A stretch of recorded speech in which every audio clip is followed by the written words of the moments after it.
Check it out, people. It's Fresh Mark sent to another fresh review, aka Zest for Life. Today I'll be reviewing three fragrances that just keep me fresh during summer. They're a little bit different. We got a unusually fresh, we got a niche perfume, and we got a gem that you may have already heard of if you have been listening or watching Fresh Mark Scents, but it's definitely a gem nonetheless because, oh well, I'm not going to spoil it for you. But let's go straight into the unusually fresh perfume, which is a spin-off of Lacoste's Louis French Panache. It's Louis L212 Lacoste line. It's Louis L1212 Louis French Panache. Now, the little bit difference of this is it goes into a sort of fruity and white floral direction. The original L212 white has white florals, a suede note, tuberose, and some jasmine and a nice bergamot in it. So it's citrusy, slightly green, fresh with a suede, and it reminds you of a fresh summery tennis court, they say, because it's a tennis edition. Now, Louis French Panache comes in a different bottle, the blue, red and white, representing the French flag and the like. But what's most different about it is the fruity apple note. So let me spray this right on. Instantly what you get a sour, fresh, zesty bergamot, just a touch of that, but the juicy red apple note comes out to the forefront. Now this is a very casual and it's not so much of a bodacious fragrance, but it definitely has a sort of green apple tango blast, or sort of red rounded juicy apple note. It takes away it eliminates the suede note of the original L212 white, replacing it with a note of narcissus, which is a white floral with a bitter green nuance to it. So it's nowhere as green, but it has a sweet, almost like a sweet garden peas. The sweetness from that is very natural, not so herbal, but green and fresh, slightly bitter green and fresh with a sweet white floral note of narcissus. And in the base you have an airy sweet patchouli and just a touch of tonka bean, so less leathery and harsh. Well, I wouldn't really say L212 is harsh. It's softened by its yellow florals of ylang ylang and the white florals of tuberose, but definitely it eliminates the leathery note, despite it being very a light touch nonetheless, and replaces it with a juicy red apple note and a white floral note of narcissus, which is very sweet. I would say this is an unusually fresh note because most people don't smell such a faint white floral note, but this has actually amplified it by putting it as a middle note along with a sweet, airy, light, woody patchouli note.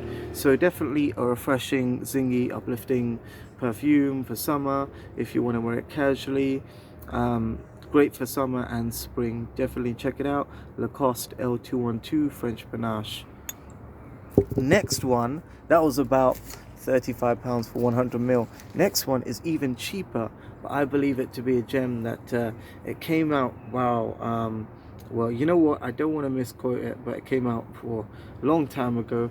Jaipur EDP by Boucheron is a sweet, almost honeyed facet perfume. So the notes in here opens with a general green note, which I believe to be just a leafy petitgrain, which is like a broken stick leaf. Opening very lush green. There is a note of vanilla in the base, cinnamon in the middle too. Peru balsam creates a caramel facet with the vanilla to keep it warm.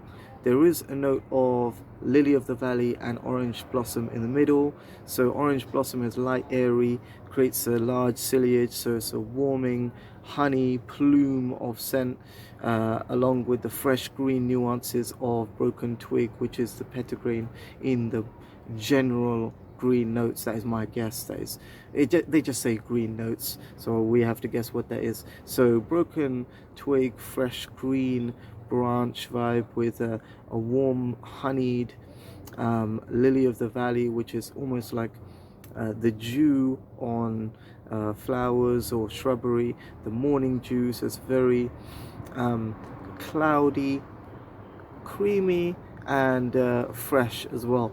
A very far pluming ingredient, along with the orange blossom and Peru balsam. So this is it's actually quite far ciliage for an eau de parfum.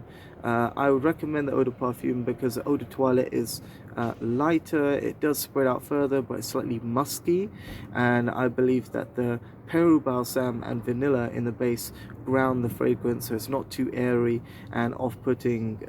I think it slightly goes into a feminine direction, or almost ultra masculine in the dry down, with the rose and very old school notes of the eau de toilette.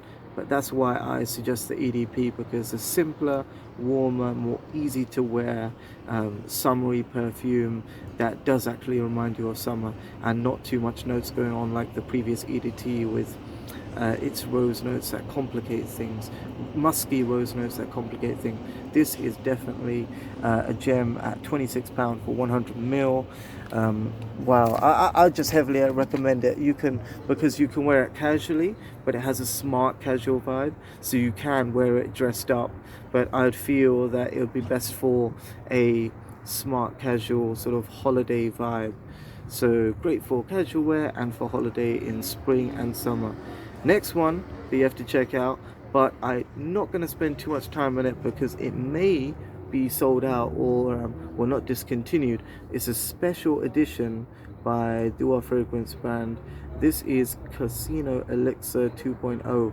Now, the original Casino Elixir is a mixture of Creed Aventus with Baccarat Rouge, and this 2.0 adds the note of juniper berries, which I love the note of juniper berries.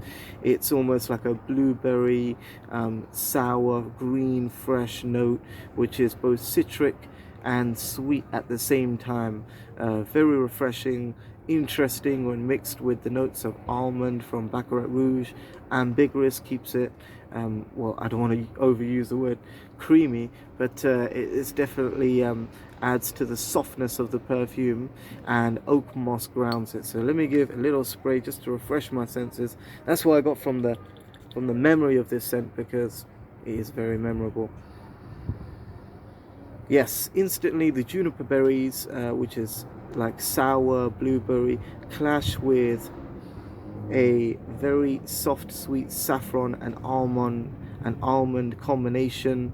The almond is not like marzipan or anything, it's more of a sweet gourmand, almost glazed almond that you'd find on a cake. Then you get into the ambiguous, which beautifully melds jasmine with fruity notes on the top, so you have a bit of almost like a synapse, a pause between the fruity notes and the woody notes in the base, because it's a very strong perfume, and I feel that only 2 sprays is enough. I spray about 2 sprays and I just rub it from one arm to the other and all the pulse points, and that's good enough for me. So opening fruity with a clash of blueberry-esque juniper berry with almond, rose. The similar honey facet is going on with this ambiguous, but there is not a honey note. It's actually coming from the mixture of white floral jasmine, ambiguous in the middle, and then the sandalwood and oak moss come in through the base, providing some woody depth, but not enough to cut through the fruity nature, the fruity creamy nature of this perfume. So this is almost like a fruity sweet musk. So I really enjoy this perfume, and I would recommend it, but I don't want to tantalize you guys because it is sold out in the 100ml special edition, but I believe you can get it from Dua Fragrances in a 50ml.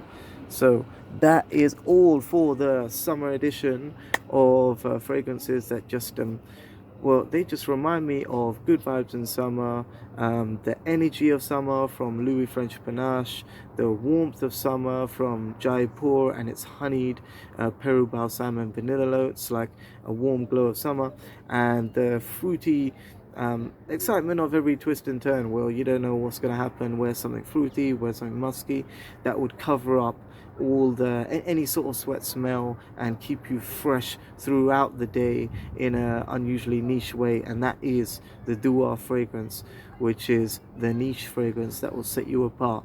So let me know in the comment section what you think about these fragrances. Take care and stay fresh.